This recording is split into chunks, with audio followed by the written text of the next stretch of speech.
సుల్తానాబాద్ పట్టణంలోని ఎస్వీఆర్ గార్డెన్లో ప్రాథమిక సహకార సంఘం 13వ సర్వసభ్య సమావేశం చైర్మన్ శ్రీగిరి శ్రీనివాస్ అధ్యక్షతన నిర్వహించారు. ఈ కార్యక్రమానికి ముఖ్య అతిథిగా పెద్దపల్లి ఎమ్మెల్యే చింతగుంట విజయ రమణారావు హాజరై మాట్లాడుతూ ప్రాథమిక సహకార సంఘాలు రైతుల అభ్యున్నతికి ఎంతగానో పాల్పడుతుందన్నారు.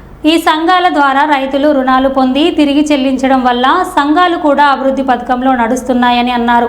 కాంగ్రెస్ ప్రభుత్వం రైతు ప్రభుత్వం అని రైతులకు ఏకకాలంలో 2 లక్షల రుణమాఫీ చేసిన ఘనత కాంగ్రెస్ ప్రభుత్వందేనని అన్నారు. రైతులు కెనాల్ వాటర్, వడ్ల కొనుగోలు వంటి విషయాల్లోనూ ఆందోళన చెందవలసిన అవసరం లేదని అన్నారు. రోడ్లపై ట్రాక్టర్లు క్రేజ్ వీల్స్తో నడుపురాదని, కాలువలను కాపాడుకునే బాధ్యత రైతులదేనని, నియమ నిబంధనలు ఎవరైనా పాటించకపోతే కఠినంగా శిక్షించబడతారని సూచించారు.